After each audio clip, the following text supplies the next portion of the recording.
پورے ایک دن بعد اسے مکمل ہوش آیا تھا۔ دھیرے دھیرے آنکھیں کھولتے ہوئے اس نے یہ جاننے کی کوشش کی کہ وہ کہاں تھا۔ اس نے اٹھنے کی کوشش کی تو درد سے کراہ کر رہ گیا۔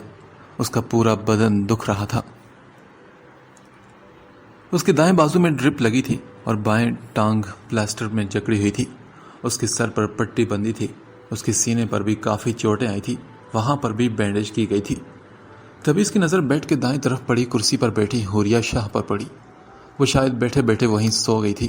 اسی لمحے سلمان شاہ اندر داخل ہوا۔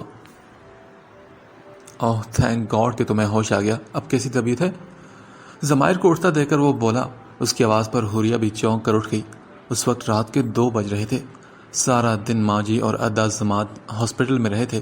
عنایت شاہ بھی بار بار چکر لگاتے رہے تھے۔ میں ٹھیک ہوں۔ وہ کراؤن سے ٹیک لگا کر بیٹھنے لگا تو سلمان شاہ نے اس کی پشت پر تکیا ٹھیک کیا۔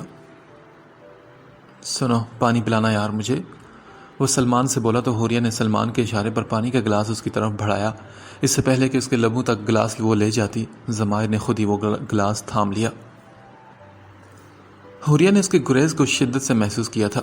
سلمان ڈاکٹر کو بلانے کی غرض سے باہر چلا گیا۔ حوریہ نے ایک چور نگاہ ضمائر شاہ پر ڈالی تو وہ سنجیدہ سی شکل بنائے بیٹھا تھا۔ حوریہ نے دیکھا کہ وہ اب آس پاس نظریں دوڑا رہا تھا۔ پھر دونوں سائڈ ٹیبل پر اس نے نگاہ دوڑائی تو حوریہ نے پوچھا، کیا کچھ چاہیے؟ نہیں، ضمائر شاہ نے بے رخی سے جواب دیا، گویا اس کی ناراضگی برقرار تھی۔ تھوڑی دیر بعد سلمان کے ساتھ ڈاکٹر اندر داخل ہوا۔ جی شاہ صاحب کیسا فیل کر رہے ہیں اب آپ؟ ڈاکٹر نے خوش دلی سے پوچھا۔ جواباً وہ دھیرے سے مسکرایا۔ پھر ڈاکٹر نے کچھ چیک اپ وغیرہ کیا، کھانے پینے کے بارے میں ضروری باتیں بتائی اور چلا گیا۔ حوریہ کو بہت نیند آ رہی تھی۔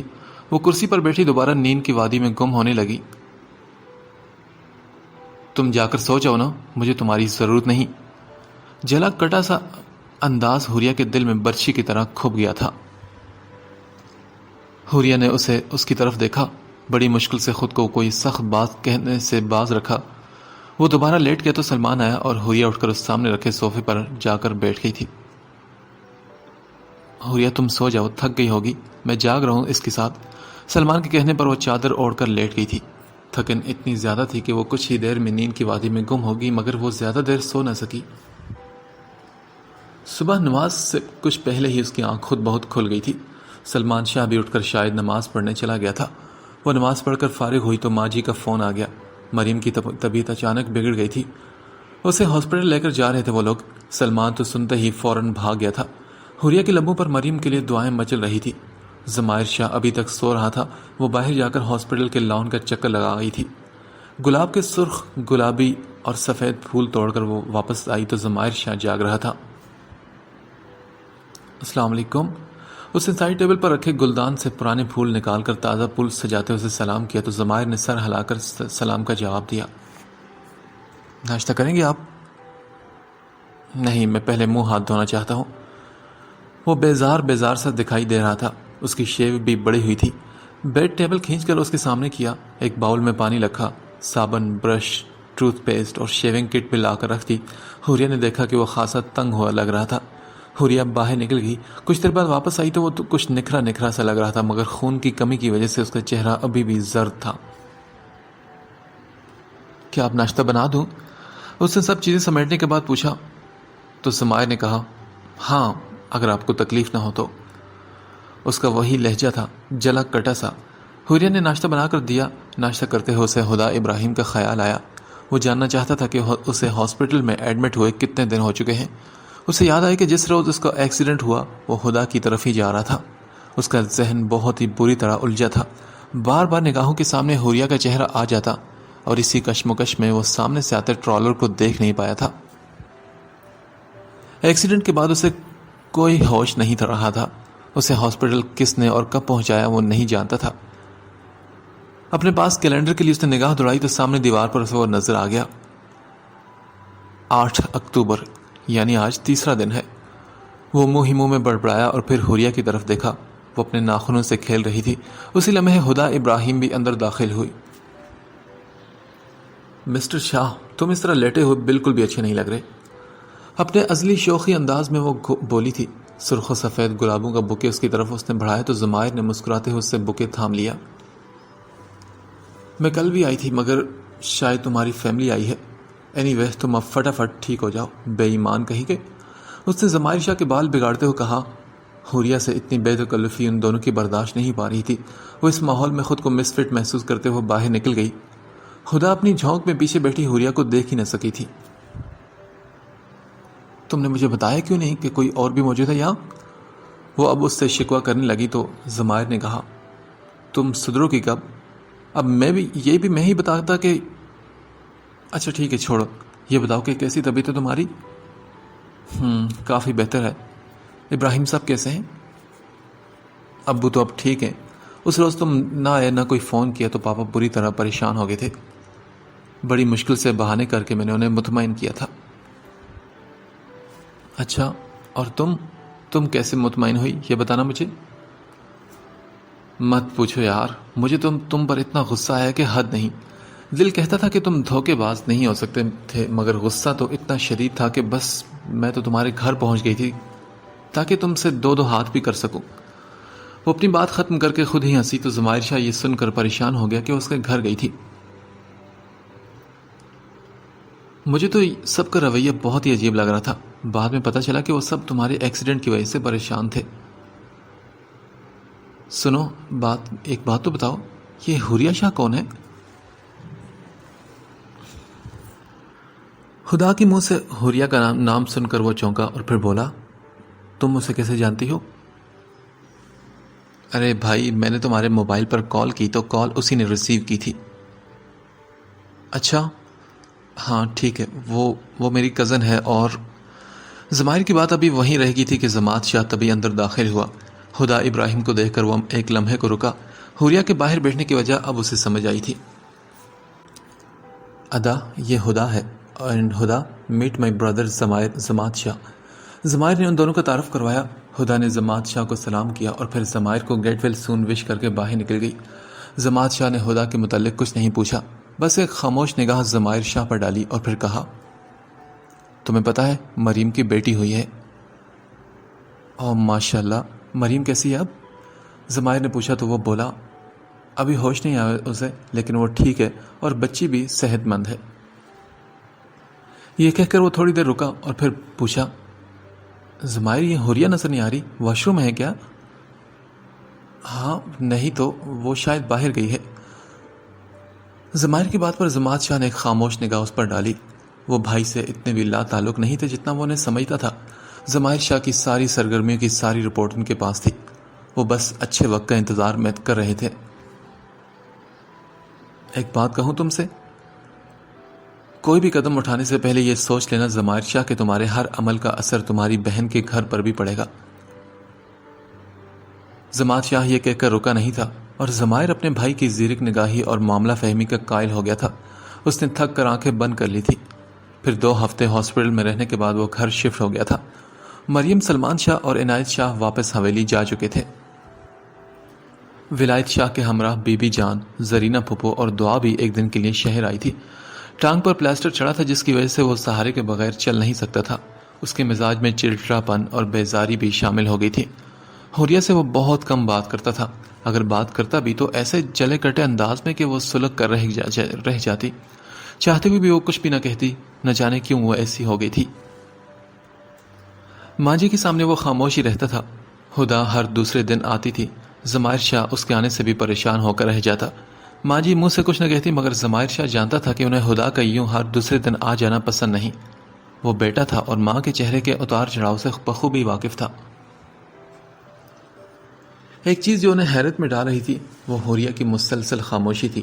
اب تک وہ ہر کام اس کی توقع کے برعکس کر رہی تھی۔ وہ تو یہ امید کر رہا تھا کہ دوسری شادی کا سن کر ہی حوریہ غصے میں آ جائے گی، مگر اس کا تو ریئیکشن بالکل ڈیفرنٹ تھا۔ اس نے خاموشی سے اجازت نامے پر سگنیچر کر دیے تھے۔ خدا ابراہیم کا یوں روز آنا جانا بھی اس کی خاموشی کو توڑ نہیں سکا تھا۔ لاشعوری طور پر وہ حوریہ کا شدید رد عمل دیکھنے کا خواہش مند تھا۔ وہ چاہتا تھا کہ حوریہ چیخے چلائے، خدا کی آمد پر غصہ کرے، مگر نہیں۔ وہ تو بالکل ندی کی طرح پرسکون تھی جس میں پھینکا جانے والا کوئی بھی پتھر اس میں کوئی حرکت پیدا نہیں کر سکتا تھا۔ حوریہ کا بیہیویئر ضمائر شاہ کو کبھی کبھی جھنجھلانے لگتا تھا. اس کے مزاج میں مزید چڑچڑاپن پیدا ہو گیا تھا، حتیٰ کہ اب وہ ہدا ابراہیم کی آمد پر بھی خوش دلی کا اظہار نہ کر پاتا تھا. ایک اور بات جو اسے تنگ کر رہی تھی وہ گھر والوں کا بیہیویئر تھا. کسی نے بھی ہدا کے بارے میں پوچھا نہیں تھا. یہ محض اتفاق ہی تھا کہ عموماً ہدا اس وقت آتی تھی جب ضماد شاہ گھر پر نہیں ہوتا تھا. ماں جی اکثر نماز، قرآن، وظائف وغیرہ میں مصروف ہوتی تھی. حوریہ ہدا کے آنے جانے پر کہیں غائب ہو جاتی تھی. حیرت کی بات تو یہ تھی کہ ہدا نے بھی کبھی ضرورت محسوس نہیں کی تھی کہ اس کے گھر والوں کے بارے میں پوچھے یا ان سے تعارف حاصل کرے. وہ شاید صرف اور صرف ضمائر شاہ سے ملنے آتی تھی. شاہ تمہیں کیا ہو گیا ہے؟ میں پاگلوں کی طرح بیٹھی بولتی جا رہی ہوں اور تم ہو کے بس ہوں ہاں میں سر ہلاتے جا رہے ہو. کیا سوچتے رہتے ہو تم؟ بتاؤ مجھے. ہدا نے ایک روز تنگ آ کر کہا تو وہ بولا کچھ بھی تو نہیں. اچھا یہ بتاؤ کہ تمہارا یہ پلاسٹر کب کھل رہا ہے؟ پتہ نہیں. اگر فریکچر زیادہ سیریس نہیں تو سیریس نہیں ہے مگر کچھ دن تو لگیں گے نا اسے ٹھیک ہونے میں. اچھا شاہ میں سوچ رہی ہوں کہ پاپا کو بائی پاس کے لیے لندن لے جاؤں مگر پاپا چاہتے ہیں کہ پہلے میرا نکاح ہو جائے. ہاں اور تم کیا چاہتی ہو؟ میرے چاہنے نہ چاہنے سے کیا ہوگا، میں وہی چاہوں گی جو تم اور پاپا چاہو گے. وہ ایک ادا سے مسکراتے ہوئے بولی. تو ضمائر شاہ نے کہا ہدا ایک بات تو بتاؤ، اگر میں پہلے سے شادی شدہ ہوتا تو کیا تم پھر بھی مجھ سے شادی کر لیتی؟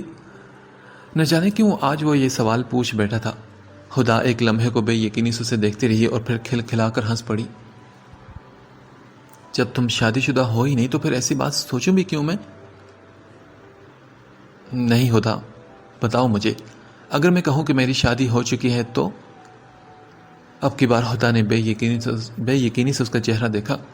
اس گھڑی وہ ضمائر شاہ کی آنکھوں میں کوئی بھی تاثر تلاشنے میں ناکام رہی. ضمائر شاہ یہ ایسا مذاق مت کرو میرے ساتھ.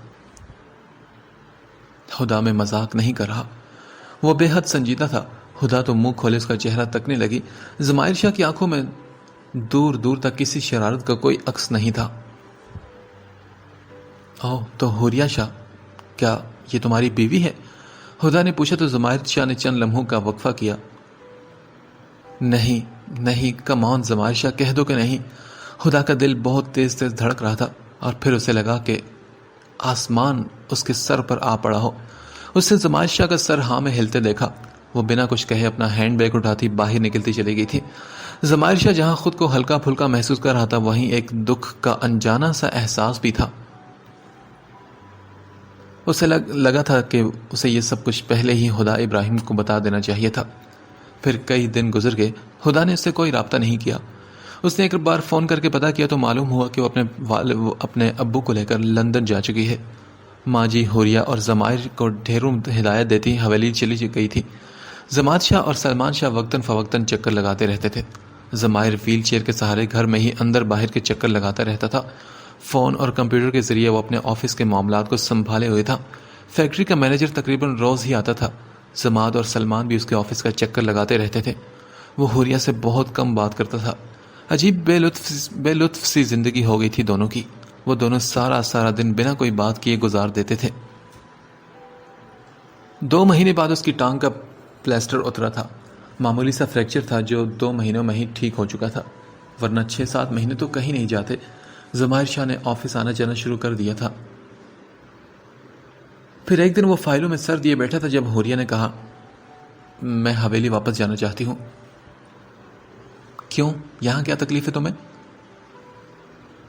میں اپنی وجہ سے آپ کو ڈسٹرب نہیں کرنا چاہتی نا، اس لیے. حوریہ کی بات پر ضمائر شاہ فائل بند کر کے اس کی طرف گھوم گیا. ہو بڑا خیال ہے تمہیں میری ڈسٹربنس کا؟ ہاں میری وجہ سے آپ کی بیوی نے یہاں نہ چھوڑ دیا ہے شاید. وہ اپنا رخ موڑ کر بولی. ایک لمحے کو وہ رکا اور پھر سمجھ آنے پر زیر لب مسکرایا. واہ تم تو کافی سمجھداری کی باتیں بھی کرنے لگی ہو. اس کا لہجہ دل جلانے والا تھا. نہ جانے کیوں آنکھیں دھندلانے لگی. بڑی مشکل سے حوریہ نے پلک جھپک کر اپنے آنسوں کا گلا گھونٹا. وہ ضمائر شاہ کے سامنے کمزور نہیں پڑنا چاہتی تھی. ضمائر شاہ نے ایک بھرپور نگاہ اس پر ڈالی. فیروزی سوٹ پر گہری نیلی شنیل کی شال اوڑے بنا کسی سنگھار کے سادگی کا شاہکار لگ رہی تھی. وہ تبھی اٹھ کر اس کے سامنے آ کر کھڑا ہو گیا. حوریہ نے گڑبڑا کر اپنی نگاہیں جھکائی. وہ نہیں چاہتی تھی کہ اس کے آنسو ضمائر شاہ کو نظر آئیں. اس طرح سے نظر چرانے کا مطلب سمجھتی ہو تم؟ زمائر شاہ نے دائیں ہاتھ سے اس کا چہرہ اوپر کیا. بہت ہی کنٹرول کرنے کے باوجود بھی 2 آنسو اس کی آنکھوں سے بہہ نکلے تھے. گلابی لبوں کا ارتعاش قیامت خیز تھا. زمائر شاہ تو الجھ گیا اس کی حرکتوں پر، مگر وہ اس کا ہاتھ جھٹک کر باہر نکل گئی. زمائر کتنے ہی لمحے وہیں کھڑا رہا. اسے اپنی آنکھوں پر یقین نہیں آ رہا تھا کہ حوریہ کے تو آنسو کوئی اور ہی کہانی سنا رہے تھے. یہ آنسو آزادی ختم ہونے کے نہیں بلکہ ندامت کے تھے. یہ تو وہ کب سے دیکھ رہا تھا کہ حوریہ شاہ کے رنگ ڈھنگ، بولنے کے انداز، سب کچھ بدل گیا تھا. نہ جانے کیوں وہ اتنی خاموش ہو گئی تھی. پہلے کی طرح اس کی آنکھوں میں سرد مہری نظر نہیں آتی تھی. حوریہ اپنے بیڈ روم کے دروازے کو لاک کر کے وہیں فرش پر بیٹھتی چلی گئی. نہ جانے کیوں آج رونے کو جی چاہ رہا تھا. محبت اگر مل جائے تو ہر پل ہر گھڑی چھن جانے کا خوف رلاتا ہے، اور نہ ملے تو نہ رسائی، نہ ملنے کا دکھ رلاتا ہے. کیا ہے یہ محبت؟ ایک جذبہ، محبوب کے دل کے تاروں کو چھیڑنے والی مدھر سی موسیقی، یا کسی نصیبوں جلے کے دل سے نکلنے والی دکھ بھری آہ؟ کسی موسیقار نے کہا ہے کہ محبت ایسا راگ ہے جو دلوں کے تار اس خوبصورتی سے چھیڑتا ہے کہ سننے والا خود بخود مست ہو جاتا ہے. کسی گلوکار نے کہا کہ محبت ایک خوبصورت گیت ہے جو دلوں کو گرماتا ہے. کسی قوال نے کہا کہ محبت ایک ایسا آلاپ ہے جو سننے والوں پر وجد طاری کر دیتا ہے. کسی شاعر نے کہا کہ محبت ایک آگ ہے، محبت ذات ہے. کسی مصور نے کہا کہ محبت زندگی کے مختلف رنگوں سے سجی ایک تصویر ہے جو دیکھنے والوں کو تازگی بخشتی ہے. کسی نے کہا کہ محبت ایک ہری بھری فصل ہے جس کا نظارہ نگاہوں کو اچھا لگتا ہے. کسی مزدور نے کہا کہ محبت سارے دن کی محنت کے بعد ملنے والی رقم ہے. سورج نے کہا کہ محبت روشنی ہے، تو چاند نے کہا کہ محبت چاندنی ہے. پھول نے کہا کہ محبت خوشبو ہے جو نشہ بن کر حواسوں پر چھا جاتی ہے. فرشتوں نے کہا کہ خدائے بزرگ و برتر کی عبادت محبت ہے. اور انسان نے کہا کہ محبت عبادت ہے، محبت پوجا ہے، محبت مندر ہے، محبت مسجد ہے. اور اسی محبت نے جب رلایا تو آگ کی صورت کہلائی. محبت ہے، ہاں محبت ہے مجھے. زمائر شاہ، مجھے تم سے محبت ہے. میں وہ چڑیا ہوں جو صیاد سے محبت کر چکی ہے. اس زندگی میں پہلی بار اس طرح ٹوٹ کر روئی تھی. اگلی صبح اپنے دامن میں قیامت لیے نمودار ہوئی تھی. دعا کو شدید زخمی حالت میں ہاسپٹل لایا گیا. وہ ICU میں تھی. یہ اطلاع فون پر سلمان شاہ نے دی تھی. حوریہ نے تو یہ سنتا ہی زمائر کے کمرے کی طرف دوڑ لگا دی. زمائر، وہ دعا. آنسو کے درمیان وہ اتنا ہی بول پائی. وہ آفس جانے کے لیے تیار ہو رہا تھا، ایک دم گھبرا کر پلٹا اور بولا، کیا ہوا دعا کو؟ وہ ہاسپٹل میں ہے، سلمان کا فون آیا تھا. حوریہ کو ساتھ لے کر وہ ہاسپٹل پہنچا.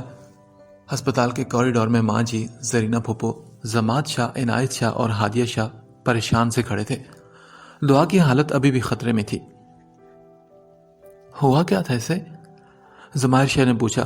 اس کے پاس کھڑی ہادیہ ایک دم اپنی نظریں چرا گئی. بولے ادا، میں نے کچھ پوچھا ہے، کیا ہوا ایسے؟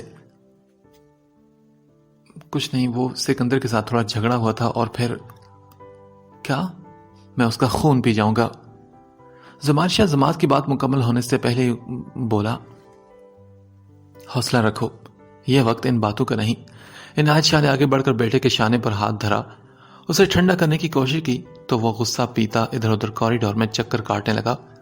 اس کی آنکھیں لہو رنگ ہو چکی تھی. حوریہ ماں جی کو دلاسا دے رہی تھی. 3 گھنٹے کے میجر آپریشن کے بعد ڈاکٹر نے جو خبر سنائی اسے سن کر سبھی کے حواس کھونے لگے. ماں جی تو بے ہوش ہو گئی تھی. زرینہ پھوپھو اور ہادیہ کے رونے کی آوازیں، حوریہ کی چیخو پکار، عنایت شاہ کے جھکے کندھے اور آنسو. زمائر شاہ یہ سب دیکھ کر تو پاگل ہو اٹھا. میں سکندر کو جان سے مار دوں گا، میری معصوم بہن کا قاتل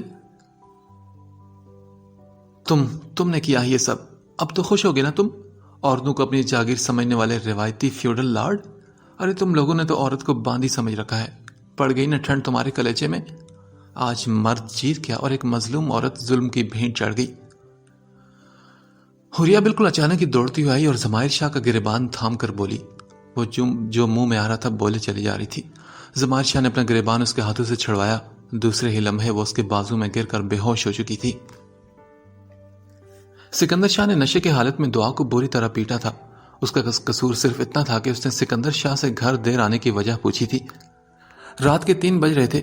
اس سنگ دل نے یہ بھی خیال نہ کیا کہ اس کے بچے کی ماں بننے والی تھی۔ چند روز تک اس کی ڈیلیوری ہونے والی تھی۔ جوتوں کے ساتھ گھونسے، تھپڑ اور دیوار سے ٹکرانے کی وجہ سے وہ بری طرح زخمی ہو گئی تھی۔ ڈاکٹرز کی جان توڑ کوشش بھی اسے موت کے منہ سے جانے سے روک نہ سکی۔ البتہ اس کے بچے کو بچا لیا گیا، جو کسی معجزے سے کم نہیں تھا۔ زرینہ پھوپھو بیٹے کی وجہ سے بری طرح شرمندہ تھی۔ سکندر شاہ نہ جانے کہاں فرار ہو چکا تھا اور اس کا بچہ زرینہ پھوپھو کے پاس تھا۔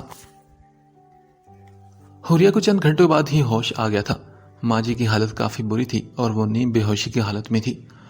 دعا کی ڈیڈ باڈی کو لے کر وہ سبھی حویلی پہنچ چکے تھے اور ایک کوہرام مچ گیا تھا۔ مہروز شاہ نے دبے لفظوں میں دعا کی میت اپنے گھر لے جانے کو کہا تو زمائر شاہ بھڑک اٹھا۔ حیات شاہ نے بڑے طریقے سے بات کو سنبھالا۔ دفن وغیرہ اور سوئم سب کچھ ہو چکا تھا۔ حویلی کے در و دیوار پر موت کا سناٹا چھایا ہوا تھا۔ حیات شاہ کا زیادہ وقت باہر مردوں میں ہی گزرنے لگا تھا۔ انہیں ماں جی کی نگاہوں میں شکایت نظر آتی تھی اور عنایت شاہ کی آنکھوں میں سرد مہری کا تاثر۔ زمائر شاہ نے تو ان سے بات کرنا ہی چھوڑ دیا تھا۔ حوریہ کے دل میں حیات شاہ کے لیے نفرت کچھ اور بڑھ گئی تھی۔ یہ سب انہی کا کیا دھرا تھا۔ یہ بچپن کے رشتے ناتے انہوں نے تو طے کیے تھے۔ پھر آہستہ آہستہ سب کچھ اپنے روٹین پر آتا گیا۔ سکندر شاہ کا کچھ پتہ نہ تھا۔ زمائر شاہ کا خیال تھا کہ یہ سبھی اس کی گمشدگی کے بہانے تھے۔ زرینہ پھوپھو اور مہروز کو سب پتا ہے کہ وہ کہاں چھپا ہے۔ ہادیہ بھابی بھی اپنی جگہ چور سی بن گئی تھی۔ اگرچہ گھر والوں کا رویہ ان کے ساتھ نارمل تھا، مگر ماں جی کچھ سنجیدہ ہو گئی تھی۔ شاید ایک ماں ہونے کے ناطے یہ ان کا نیچرل ری ایکشن تھا۔ حوریہ نے زمائر شاہ کے ساتھ شہر جانے سے انکار کر دیا تھا۔ زمائر نے بھی زیادہ زور نہیں دیا۔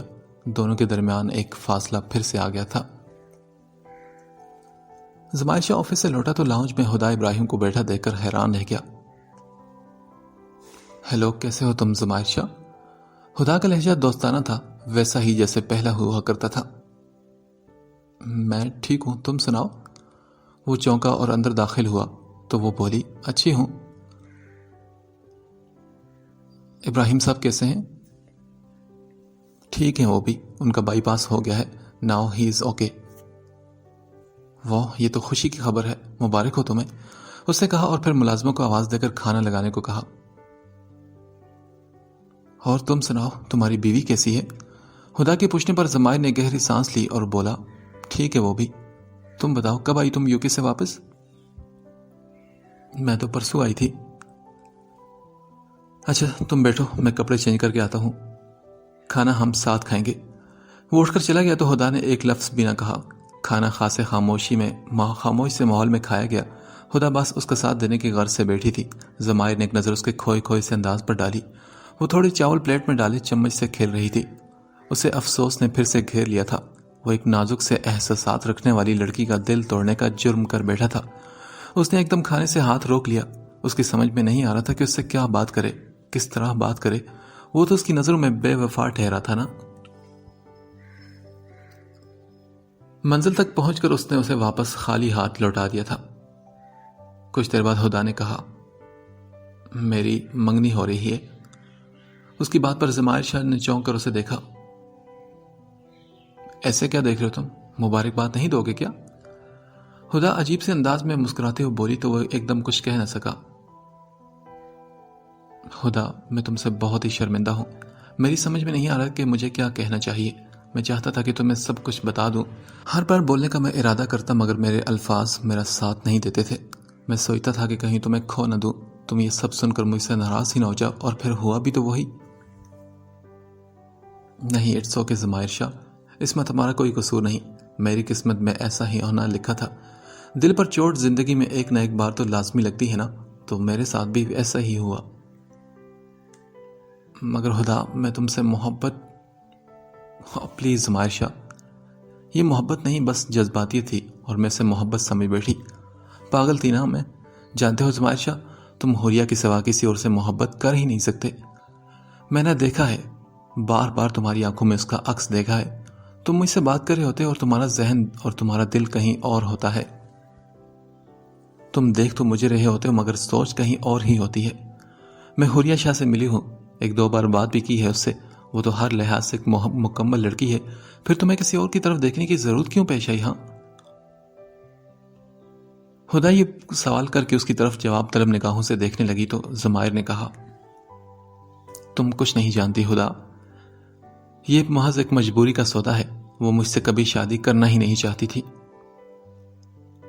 کیوں؟ ایسا کیوں؟ یہ ایک لمبی داستان ہے ضمائر شاہ، میں نے اس کی نگاہوں میں اپنے لیے ناپسندیدگی کے جذبات دیکھے ہیں، جانتے ہو کیوں؟ کیونکہ وہ بھی تم سے محبت کرتی ہے۔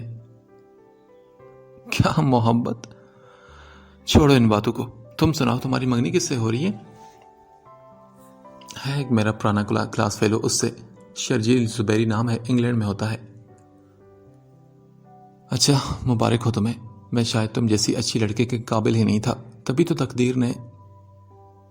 ضمائر شاہ، انف، ہمارا المیہ تو یہ ہے کہ جب ہم کچھ کر نہیں پاتے تو تقدیر کو دوش دینے لگتے ہیں۔ اینی وے، میں تم سے آج آخری بار ملنے آئی تھی، کیا تم مجھے انوائٹ نہیں کرو گی؟ نہیں، بالکل نہیں، کیونکہ میں نہیں چاہتی کہ این منگنی والے روز میں تمہیں دیکھ کر منگنی سے انکار بیٹھوں، اور شرجیل، وہ تو مجھے قتل ہی کر ڈالے گا۔ اپنی بات پر وہ خود ہی ہنسی، آنکھوں میں بھر آنے والے آنسوں کا گلا اپنی کھوکھلی ہنسی سے گھونٹتے ہوئے وہ اٹھ کر باہر نکل گئی۔ گاڑی سٹارٹ کرنے تک اس کے آنسو پلکوں کے بند توڑ چکے تھے۔ اس کی گاڑی مین روڈ پر دوڑ رہی تھی اور اسی رفتار سے اس کے آنسو بھی بہہ رہے تھے۔ اس کا فون کافی دیر اسے بج رہا تھا، تبھی مجبوراً اسے اٹھانا پڑا۔ ہیلو۔ ہاں ہیلو، کیسی ہو تم حوریہ؟ سادی، یہ تم ہو؟ ہاں، اور کیا، میں یاد کروں تو کروں، تم تو کبھی بھولے سے بھی زحمت نہیں کرنا۔ سادی کے گلے پر وہ واقعی شرمندہ ہو گئی تھی۔ اور سناؤ، تمہارے میاں کیسے ہیں؟ بہت اچھے، اور حوریہ کی بچی تم جیسی بے وفا اور بے مروت دوست تو خدا کسی کو نہ دے، تم میری شادی پر کیوں نہیں آئی؟ سوری یار، دراصل انہی دنوں ضمائر شاہ کا ایکسیڈنٹ ہو گیا تھا نا، اس لیے۔ اوہ، اب کیسے ہیں وہ؟ اب تو بالکل ٹھیک ہیں، ٹانگ میں فریکچر ہو گیا تھا، 2-3 مہینے تو لگ گئے صحت یابی میں۔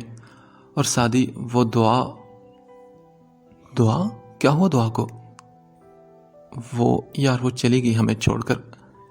ان ظالم روایتوں کی بھینٹ چڑھ گئی وہ، بچپن میں طے کیے رشتوں کی خاطر وہ قربان ہو گئی، وہ لڑتے لڑتے تھک گئی تھی، اس لیے چلی گئی اس دنیا سے ہی۔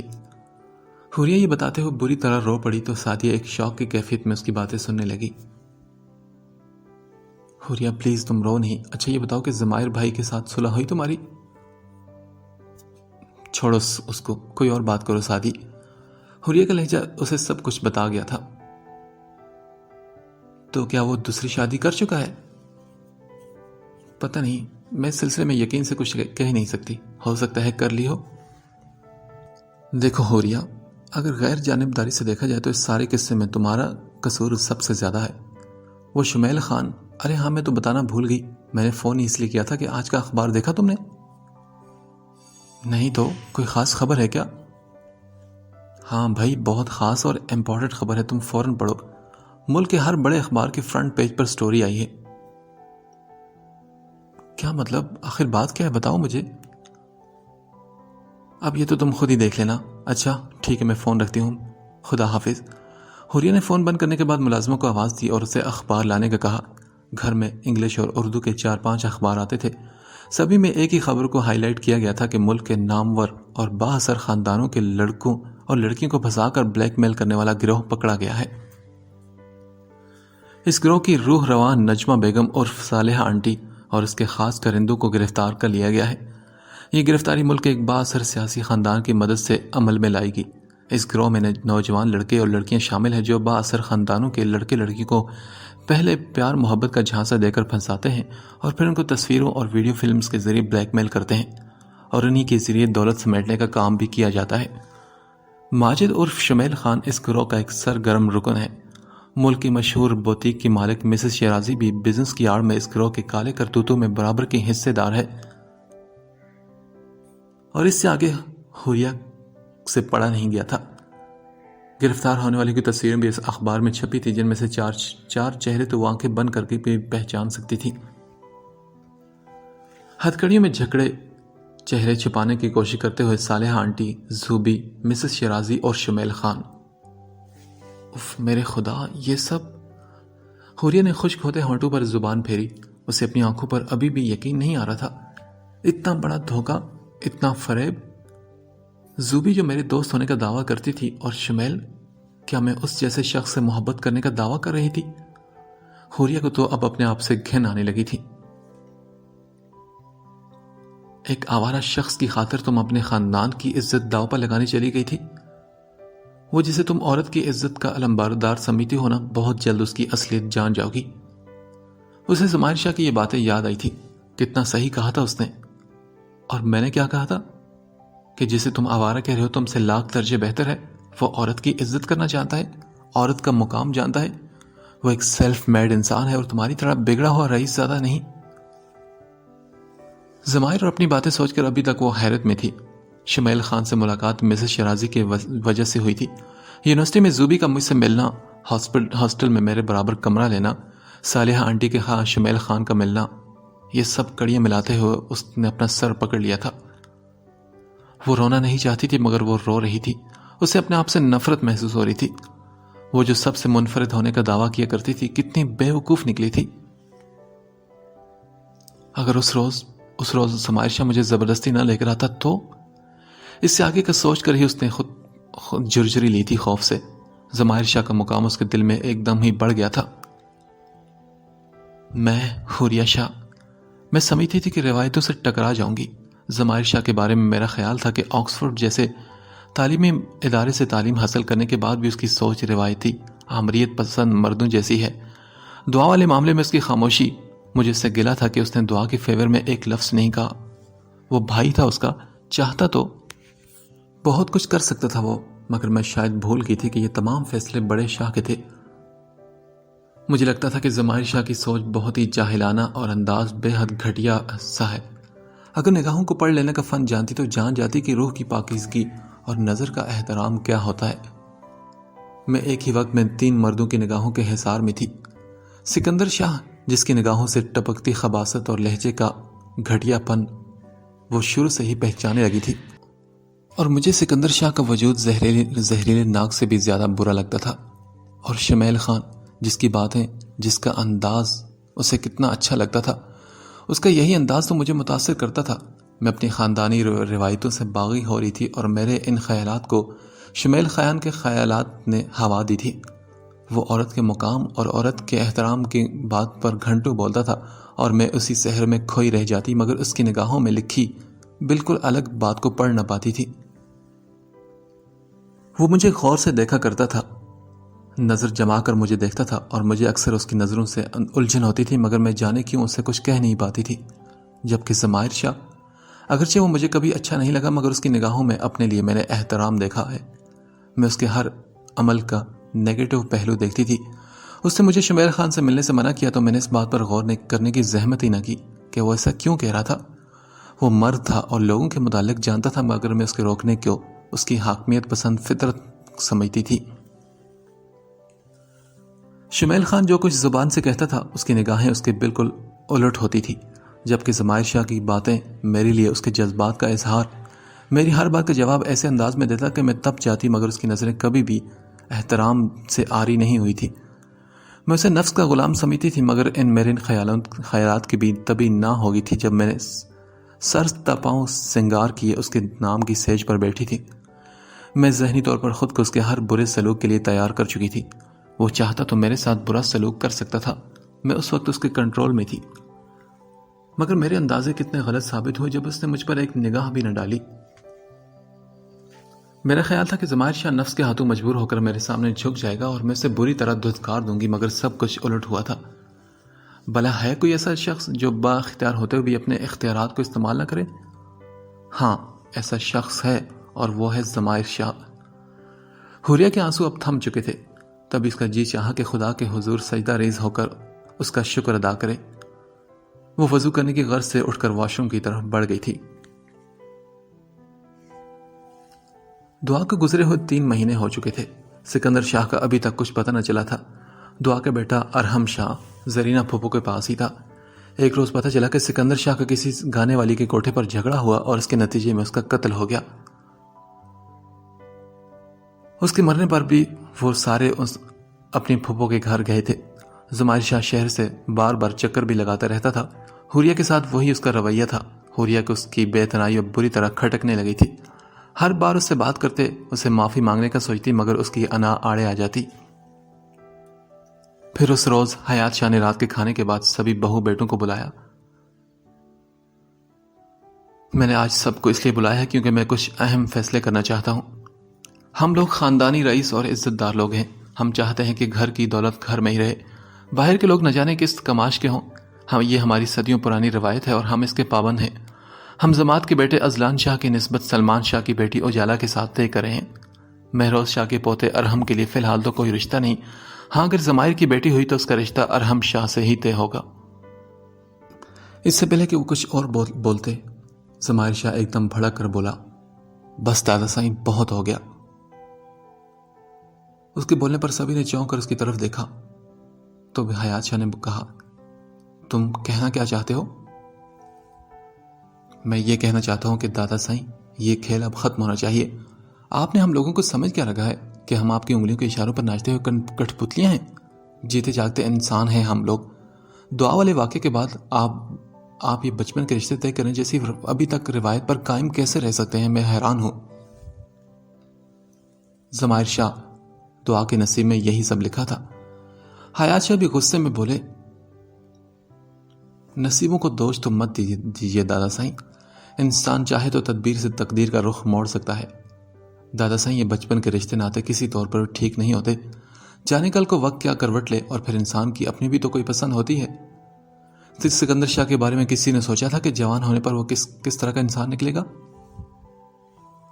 دادا سائیں، آپ نے اپنے آپ کو کیا سمجھ رکھا ہے؟ ہاں، آپ سمجھتے ہیں کہ آپ کی زبان سے نکلا ہر لفظ پتھر پر لکیر ہے؟ آپ کے خیال میں آپ کے ہر حکم کی تعمیل ہوگی تو یہ آپ کی بھول ہے۔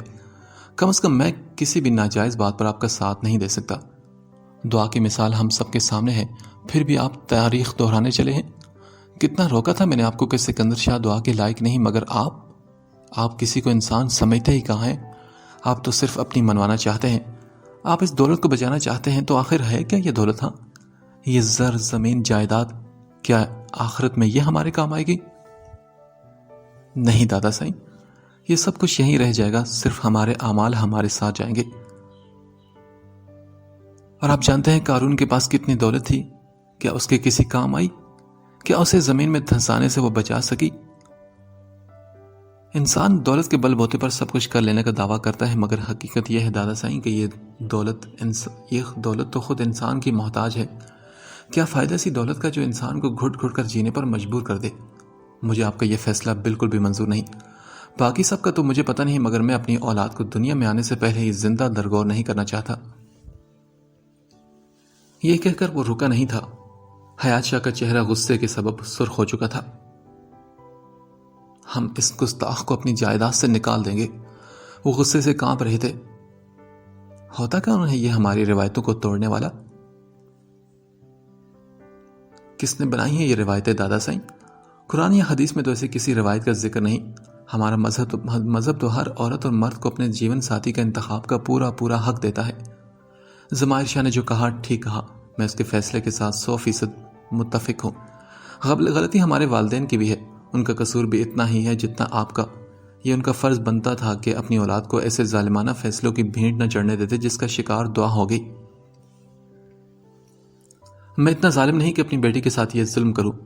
ہاں، بچوں کے جوان ہونے پر ایسی باتیں زیب دیتی ہیں، مگر سب باتیں بات کی ہیں۔ سلمان شاہ بھی یہ اٹھ کر کہہ کر چلا گیا تھا۔ حیات شاہ غصے میں ادھر ادھر دیکھنے لگے۔ عنایت شاہ، ولایت شاہ، دیکھا تم لوگوں نے؟ تمہاری اولادیں اب ہم سے ٹکر لیں گی۔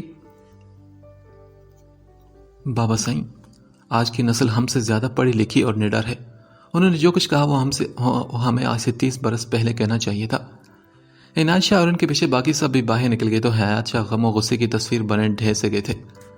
اتنے برسوں سے وہ اپنی مرضی سے فیصلے کرتے آ رہے تھے، مگر کبھی کسی کو اعتراض کرنے کی جرت نہیں ہوئی تھی۔ آج انہیں یقین ہو گیا تھا کہ ان کے اقتدار کا سورج اب ڈوب چکا ہے۔ آج میں بہت خوش ہوں۔ جانتے ہیں کیوں؟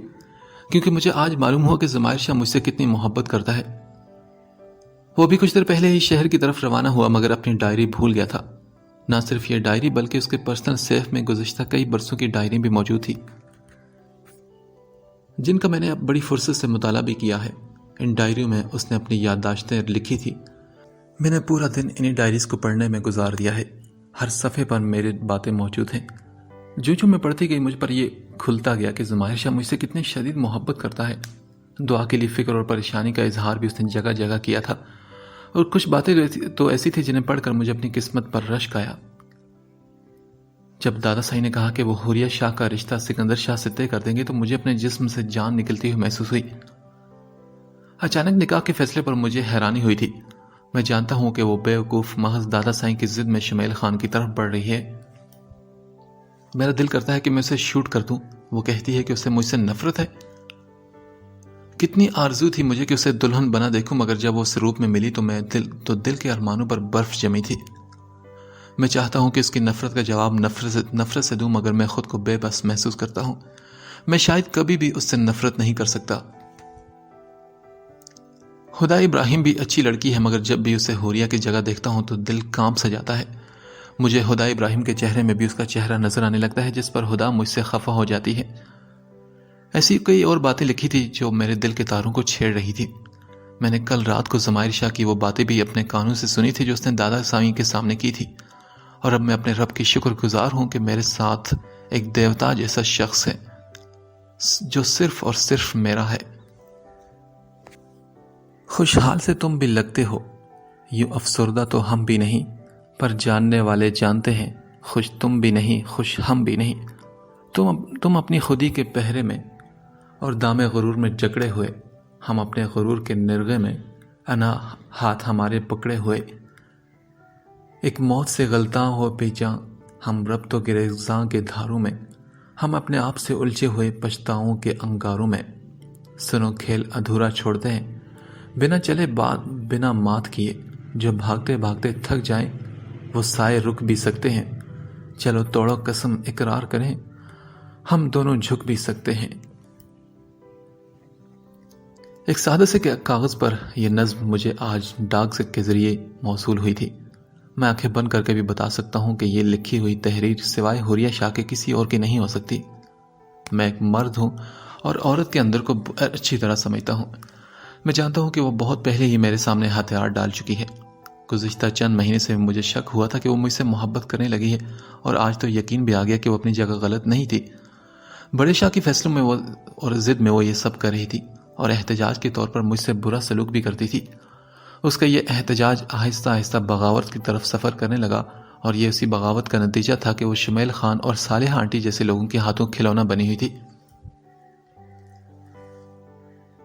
محبت شک سے پاک ہوتی ہے۔ میں نے کبھی حوریہ پر شک نہیں کیا، بلکہ اس کی بیوقوفی پر غصہ آتا تھا، مگر میں بھی تو انسان ہوں، کب تک اس کو برداشت کرتا۔ شادی سے چند ہفتے پہلے ایک بزنس ڈنر میں خدا ابراہیم سے ملاقات ہوئی، جو ملک کے نامور انڈسٹریلسٹ ابراہیم بیگ کی اکلوتی بیٹی تھی۔ اس سے میری دوستی ہوگی۔ انہیں دونوں حوریہ سے شادی جن حالات میں ہوئی تھی، اس کے بعد خدا ابراہیم سے میرا تعلق خود بہت بڑھ گیا تھا، مگر شاید وہ ٹھیک ہی کہتی تھی کہ مجھ سے محبت نہیں بلکہ بس ایک جذباتی لگاؤ تھا۔ میں حوریہ کے بغیر رہ ہی نہیں سکتا۔ یہ مجھ پر تب کھلا جب میں خدا سے نکاح کرنے جا رہا تھا۔ یہ شادی بھی ہو جاتی اور شاید میں کبھی خوش بھی نہ رہ پاتا۔ شاید میں بھی ایک روایتی مرد بن کر سوچنے لگا تھا کہ اگر سعدیہ میری مدد نہ کرتی۔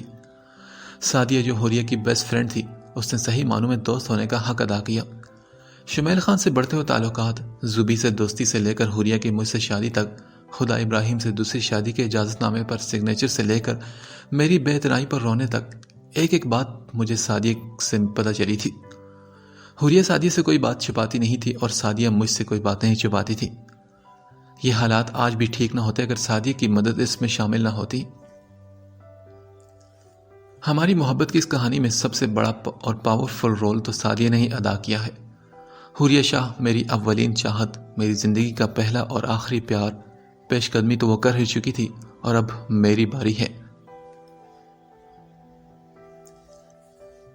موسم ابر آلود ہو رہا تھا، بارش کے آثار لگتے تھے۔ رات کے 10 بج رہے تھے اور وہ سوچ میں گم کھڑی تھی، اپنے آس پاس سے بالکل لا علم، حتیٰ کہ دروازہ کھلنے اور بند ہونے پر بھی وہ چونکی نہیں تھی۔ ہوا میں نمی اور تیزی بڑھ گئی تھی۔ پیاسی دھرتی نے آسمان کی طرف نگاہ کی۔ یہ بارش کیوں نہیں ہوتی؟ کہیں ایسا تو نہیں کہ محض وقتی بہلاوے کو ابر آئے اور بنا برسے بنا پیاس بجھائے چلا جائے؟ نہیں، دھرتی کی پیاس کچھ اور بڑھ گئی تھی۔ سینے کے جلن میں بھی کچھ اور اضافہ ہو گیا تھا، اور تبھی شاید بادلوں کو بھی پیاسی دھرتی پر رحم آ گیا تھا۔ بارش کے چند قطرے ہوا کے دوش پر اڑتے ہوئے اس کے چہرے پر بھی آ پڑے۔ اس نے چہرے کی نمی کو ہاتھ لگا کر محسوس کیا۔ اپنے کندھوں پر اس کے ہاتھوں کا دباؤ محسوس کر کے وہ پلٹی اور بے یقین نگاہیں اس کے چہرے پر گاڑ دی۔ زمائر شاہ نے اس کی نگاہوں سے جھلکتی بے یقینی کو یقین میں بدلنے کے لیے ہاتھوں کا دباؤ بڑھایا۔ باہر بوندا باندی ہو رہی تھی، بارش کے قطرے دھرتی کو بھگو رہے تھے۔ اس کی آنکھوں میں بھی ساون برسنے لگا۔ زمائر شاہ کے سینے سے لگی وہ آنسو بے درخ بہا رہی تھی۔ بارش بہت دیر سے رکی ہوئی تھی، ایک دم تیزی آئی تو ہواؤں میں بھی تیزی آ گئی۔ زمائر نے بہت پیار سے اس کو اپنے حصار میں لیتے ہوئے بارش کے قطروں کی ٹھنڈک کو اپنے سینے پر محسوس کیا۔ زمائر، مجھے معاف۔ روتے روتے جی بھر گیا تو اس نے سر اٹھا کر کہا، چپ کرو، کچھ مت کہنا۔ محبت وہ نہیں ہوتی جو معافی اور پشیمانی کی طلبگار ہوتی ہے۔ محبت تو وہ ہوتی ہے کہ بنا کچھ کہے، بنا کچھ بولے ایک دوسرے کے دل کی بات سن لی جائے۔ اس کی بات پہ حوریہ کی آنکھیں پھر سے ڈب ڈبا گئی۔ اب بس بھی کرو، بارش تو کب کی رک چکی ہے، تم مجھے لگتا ہے سیلاب لانے کا ارادہ رکھتی ہو۔ زمائر نے یہ کہتے ہوئے شرارت سے اس کی آنکھوں میں جھانکا تو وہ دھیرے سے مسکرا کر نام میں سر ہلانے لگی۔ پھر حوریہ نے پوچھا، کیا محبت اظہار مانگتی ہے؟ کیا تم ایسا سمجھتی ہو؟ زمائر نے الٹا اس سے پوچھا تو وہ بے اختیار ہاں میں سر ہلا گئی۔ تو وہ بولا، تو پھر میں بھی ایسا ہی سمجھتا ہوں۔ پھول کی خوشبو تو سونگھنے پر ہی محسوس کی جا سکتی ہے نا، تو محبت بھی تو ایک پھول ہے جس کی خوشبو اظہار مانگتی ہے، خاص طور پر جب محبوب تم جیسا اناڑی ہو۔ حوریہ نے اس کی طرف دیکھ کر اس کے وجود میں پناہ تلاش کر لی۔ بارش ایک بار پھر تیز ہو گئی تھی۔ مٹی کی خوشبو اس بات کی دلیل تھی کہ پیاسی دھرتی سیراب ہو گئی تھی۔ بارش کے پانی نے سب میل صاف کر دیا تھا اور دھلنے کے بعد ہر شے نکھری نکھری اور چمکتی ہوئی لگ رہی تھی۔